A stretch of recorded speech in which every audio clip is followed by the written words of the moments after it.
Tanguay électronique, en première ligne.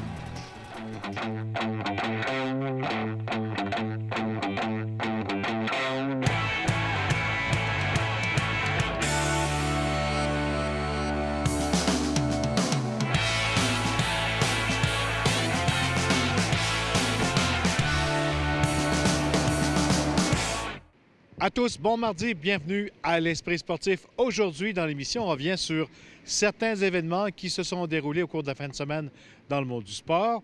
Également, Stéphane Turcot nous présente le 3e duo père-fils chez les Remparts de Québec.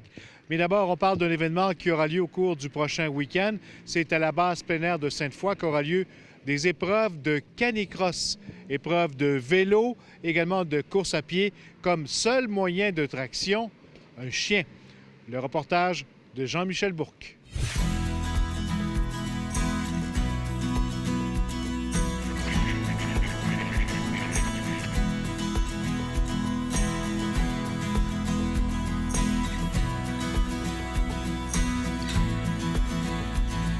En fin de semaine, c'est la course SCAQ pour les adeptes de sport canin, de canicross. En fait, on en discute avec Marie-Philippe Rodrigue. Marie-Philippe, à qui ça s'adresse exactement cette course?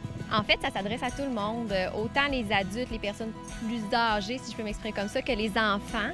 Les enfants vont courir avec un adulte. Par contre, ça s'adresse aussi à tous les chiens, autant des génétiques plus typées course pour le harnais que des petits chiens comme des chihuahuas, des bichons, des gros chiens, des boxeurs.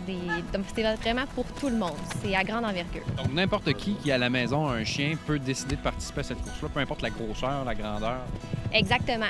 Il y a différentes distances aussi, ce qui permet pour les personnes plus expérimentées ou qui se tentent plus d'attaque de faire, par exemple, le 5 km. Mais on offre aussi un volet 2 km qui permet justement pour les personnes qui ne l'ont jamais fait, qui veulent s'essayer, de dire « Ah, je vais en profiter de l'événement, l'engouement ». Donc, c'est vraiment ouvert à tout le monde. Le canicross, c'est un sport qu'on fait en équipe avec son chien. On a une ceinture à la taille, puis le chien est attelé par une ligne bungee, puis il y a un harnais sur son dos, donc il n'est pas au collier. Puis on profite en fait de la traction du chien, ce qui fait que la foulée, notre amplitude est plus grande. Donc on peut couvrir des plus grandes vitesses, donc une distance plus rapidement.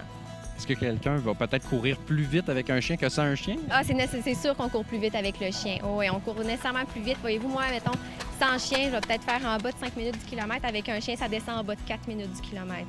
Donc, oui, c'est vraiment, on profite vraiment de l'attraction du chien. Il y a du vélo aussi. Donc, c'est un peu le même principe. Au lieu d'être attaché à la taille, le chien est attaché au vélo. Donc, c'est le même principe. On profite de la puissance, de la traction du chien pour faire le parcours. Hino, on appelle ça un Eurohound. En fait, c'est une race développée spécifiquement pour les sports de harnais. Hino, c'est un chiot qu'on a eu, nous, à la maison. Donc, j'ai la maman. Il a présentement 18 mois. Comme vous voyez, là, il tremblote un petit peu. C'est pas parce qu'il a froid, c'est pas parce qu'il a peur, c'est vraiment parce qu'il est excité. Hino, quand on sort le harnais, c'est dans sa génétique. Je lui mets le harnais, il est prêt à partir. Donc, c'est vraiment des chiens faits pour ça. Il en mange, il adore ça. Un chien comme celui-là, on voit qu'il est assez costaud, il est assez musclé, il court assez vite. Est-ce que c'est dur à retenir un peu des fois? Ou lorsqu'on court, là, j'imagine qu'il faut s'adapter en fonction du chien?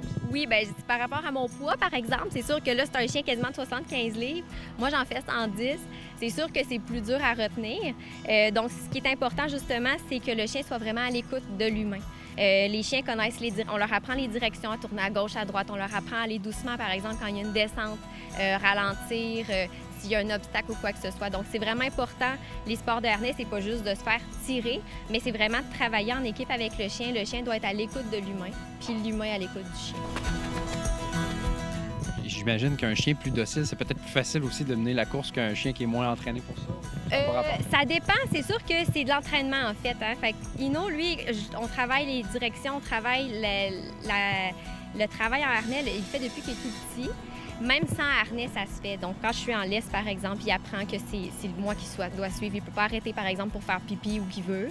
Ça reste que c'est un mâle pas castré, donc il faut travailler ça. En lousse aussi, on travaille les directions. On se sert de nos autres chiens qui sont plus expérimentés. Donc, c'est vraiment de profiter des autres chiens qui connaissent ça pour former son chien. Puis c'est un peu ce que le club SCAQ fait. Donc, c'est de faire des sorties hebdomadaires en canicross, des fois des ateliers, des conférences pour les gens pour qu'ils puissent bien démarrer avec leur chien. On a développé une fédération québécoise de sport canin attelé qui a démarré un circuit. Donc, il y a différentes courses dans la province cet automne qui font partie de ce circuit-là où on cumule des points. La course SCAQ fait partie du circuit, mais c'est ouvert à tous, là. Donc, quelqu'un qui est membre de la fédération peut cumuler des points sur le circuit. Puis, à la fin du circuit, on regarde, on fait le classement. Mais quelqu'un qui n'est pas membre peut participer aussi, là. Dans ton cas, Marie-Philippe, tu fais aussi partie de l'équipe canadienne qui va participer aux championnats mondiaux sous peu? Oui, dans 3 semaines. Là, on se prépare pour ça là, depuis mois d'août à peu près. Là. Donc, on s'entraîne, nous, on entraîne les chiens. Donc, avec Ino ici, moi, je vais faire le bike jogging qu'on appelle, donc en vélo. On s'est classé chez les femmes. Puis, on va aller compétitionner contre les grands noms là, dans le monde des sports tractés. Donc, on est une belle équipe là, qui y va. Gabriel? Oui, oui, vraiment. Lui aussi, je pense.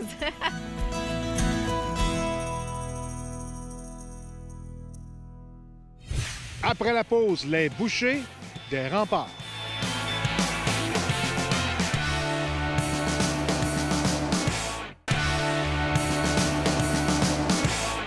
Après les chouinards, les rois, il y a maintenant les bouchers. Philippe et Mathieu Boucher est le 3e duo père-fils chez les remparts. Stéphane Turcot les a rencontrés.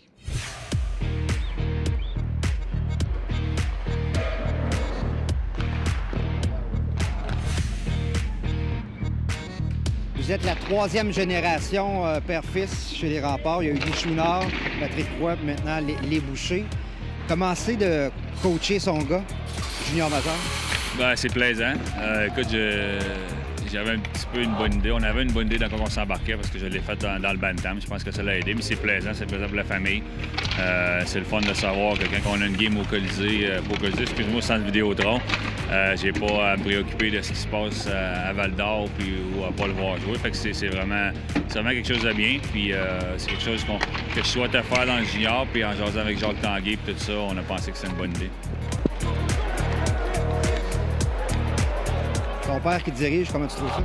Ah, c'est le fun. Écoute, c'est pas tout le monde qui a la chance de vivre ça. Puis je pense qu'on s'entend bien jusqu'à maintenant, puis ça va bien. Es-tu sévère ou plus sévère avec toi? Je dirais, il essaie de me traiter comme tous les autres. Là, puis écoute, je considérerais pas qu'il est plus sévère ou moins sévère avec moi que n'importe qui d'autre.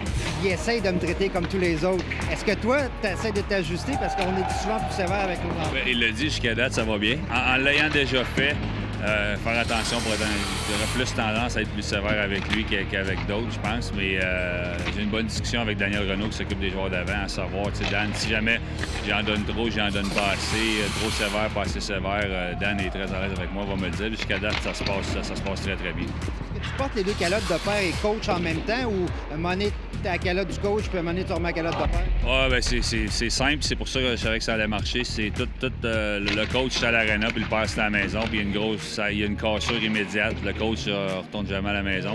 On a des discussions de hockey. Mathieu, c'est un passionné de hockey. On discute beaucoup de hockey, de toutes sortes de choses à la maison. Mais avec le père, ben, à l'aréna, ben, Matt ne parle jamais avec son père, il parle avec le coach.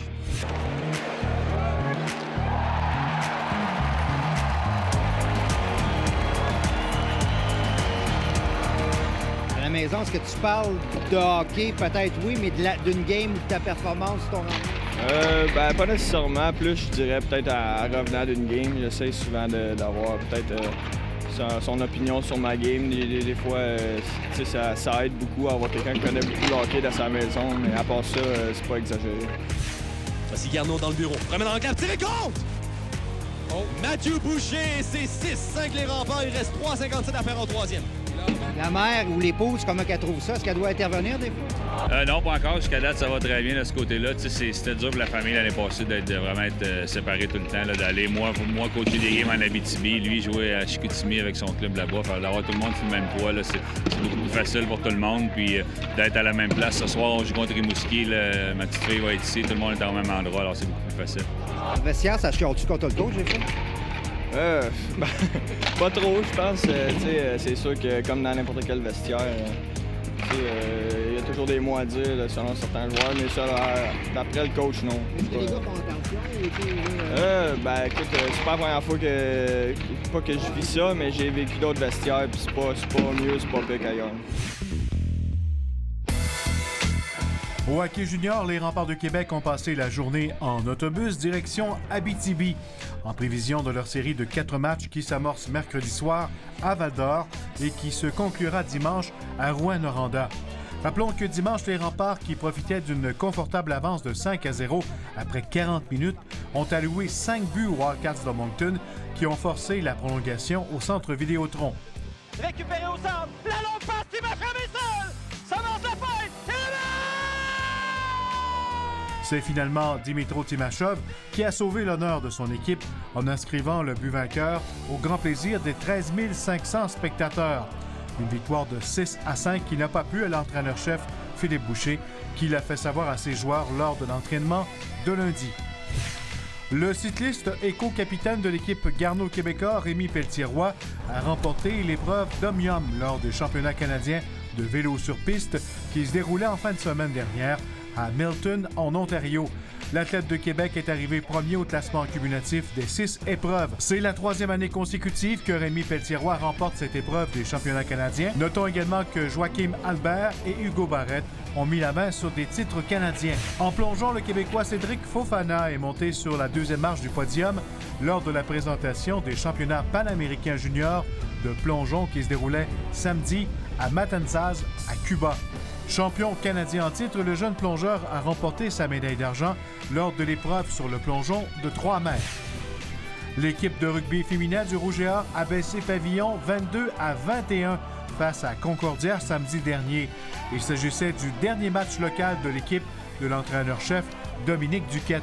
Avec un match à jouer à la saison régulière qui aura lieu à Montréal dimanche prochain, l'équipe du Rouge et Or est déjà assurée de participer aux séries du RSEQ. Et à la boxe, présent lors du gala de boxe du 28 novembre prochain au Centre Vidéotron, le boxeur du groupe Gym, le Russe Arthur Beterbiev, connaît maintenant le nom de son adversaire. Il s'agira de son compatriote Igor Mikhalkin. Beterbiev, qui est classé 2e aspirant à la couronne des mi-lourds de l'IBF, deviendrait, en l'emportant, l'aspirant obligatoire au titre de champion du monde détenu par Sergei Kovalev. Voilà, c'était l'Esprit sportif pour ce mardi. Je vous rappelle que vous pouvez revoir toutes nos émissions en intégralité en vous rendant sur le site Facebook L'Esprit sportif. Bye bye, à demain.